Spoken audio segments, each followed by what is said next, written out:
she really doesn't understand how quotes work. Like, if it's not what the person actually said, word for word, it's not a quote. That's literally the definition. But here we are. And while we're here, let's just take a moment and address something important. Did anyone else notice Tiffany's wig situation at that meeting? Because I just did. I kept looking at that footage thinking something looks off. And now I finally get it. The wig is sitting way too far back. It's like it started running from the front lines.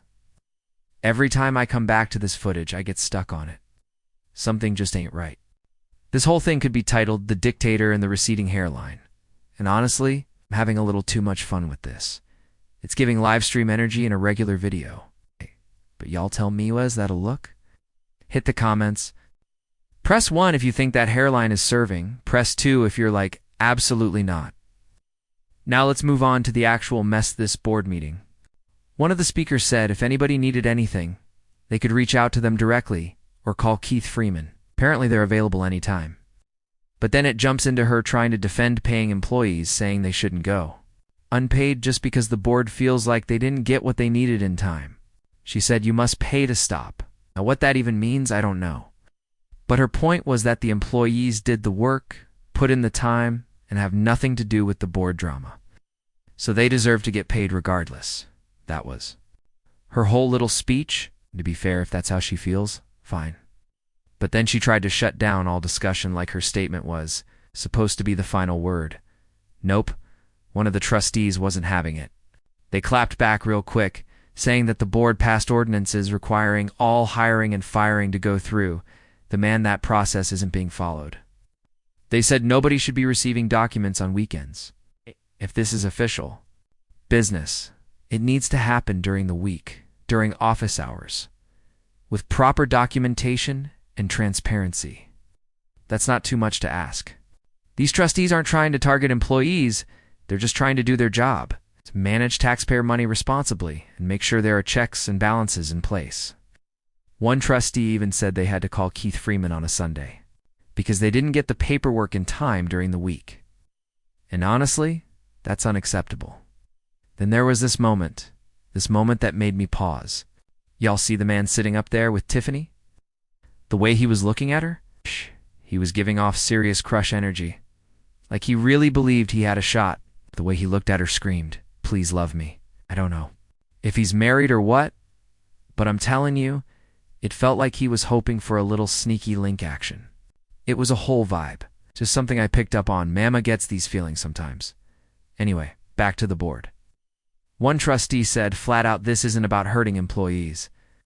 This is about getting the information they need, being transparent, and making informed decisions.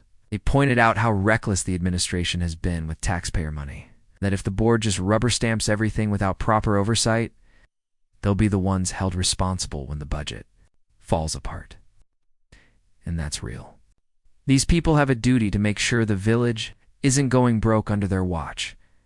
Then someone else added to the conversation and echoed similar concerns. They said if deadlines were met and processes were actually followed, things wouldn't be so chaotic. They appreciated that staff were available on weekends, but insisted the solution wasn't to keep working 24/7. To create systems that work during business hours, so employees don't get burned out and trustees get accurate information on time. And of course, Tiffany jumped back in because she always has to get the last word. She said if the board had questions, they could have called her or the administrator on Friday. She said they work 24/7, that her phone is always on. She talks to Keith constantly. Girl, that's not the flex you think it is. Just because y'all are chatting all day and night doesn't mean the system is working. And now I'm wondering, does Kamel know about all this 24/7 communication? Because ... yeah, that relationship seems a little too cozy. But I digress. You know, for someone who talks so much about transparency and ethics, Tiffany sure does. Spend a suspicious amount of time talking to that man. I mean, hey, I'm not saying she can't have friends, but let's be honest, Kamal is supposed to be the only one with something on the side. Because guess what? Tiffany is the side. That's right. I don't even think she realizes it. Or maybe she does. because she went on the radio herself and swore up and down that Kamal had been trying to get a divorce for 4 whole years. 4 years. Sis, that man is a failure. You're holding on to a man who's allegedly been trying to fill out divorce paperwork for nearly half a decade and still hasn't figured it out? That's not dedication. That's dysfunction. If you've been trying to do something for 4 years and still can't get it done, you're just failing at life. Period. Poor little Tink Tink just can't get right. Why Tiffany would willingly attach herself to that mess, I'll never understand. She doesn't need him. She could stand alone. But she doesn't. Instead, she's got this man with the moral compass of a broken lab rat, stumbling around without a clue, and she's acting like she struck gold. Girl, he's not the prize, you were the bag, but now you are the bag. That roles flipped. He's chasing money, and somehow you became the money.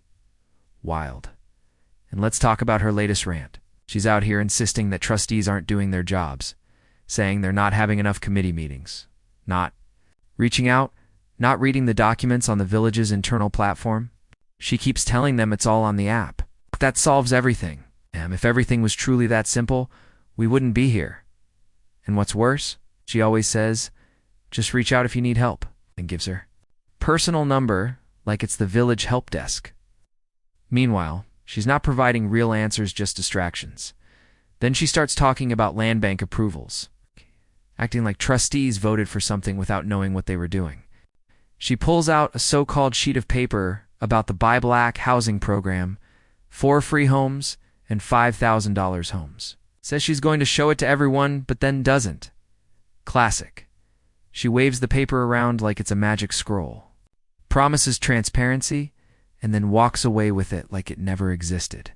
She says it's available to everyone, but somehow no one's ever seen it. But don't question her, because she's the mayor, and her word is bond.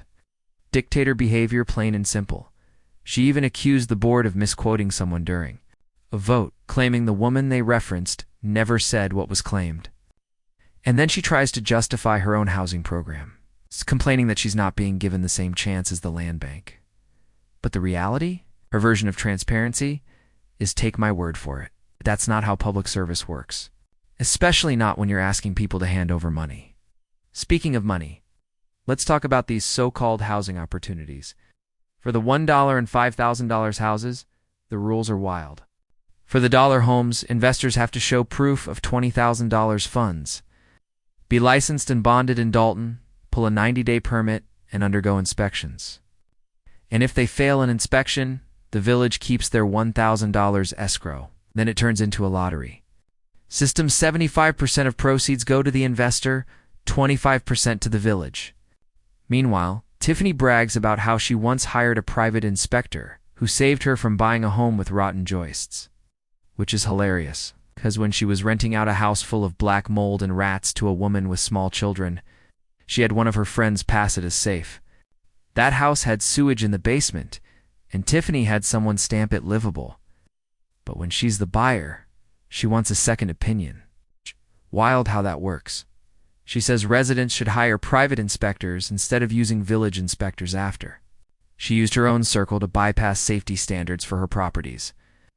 Double standards everywhere. She claims the village makes money this way. But it's hard to believe it's really about economic growth when she's the one benefiting most. Then, the $5,000 houses? Same nonsense. Residents must live there 5 years, complete all repairs within 90 days, and get 2 rounds of inspections. Which sounds fine until you realize Tiffany controls the permits, and she's notorious for delaying them. So how are people supposed to meet that 90-day deadline if she's the gatekeeper and won't issue the permit? Setting people up to fail, then swooping in when the property gets seized, like it's all part of the master plan.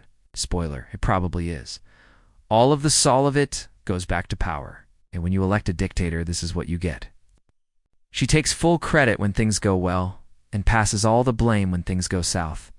It's never her fault. It's always someone else. Yet she wants the glory for every good headline, every program, every dollar that comes in, even when someone else did the work. And let's not forget the visuals. That hairline. Cue It's sitting so far back it needs its own seat at the table. Seriously, y'all, vote in the comments. Do you like this new no forehead left behind look? Or should she bring it down to the Eddie Winslow line right above? The brows. And if you caught that reference, put it in the comments too. Eddie Winslow hairline. You know what I mean? Anyway, behave yourselves because I'm not going to. Absolutely not. But just know Mama loves you. Yes, she does. Peace.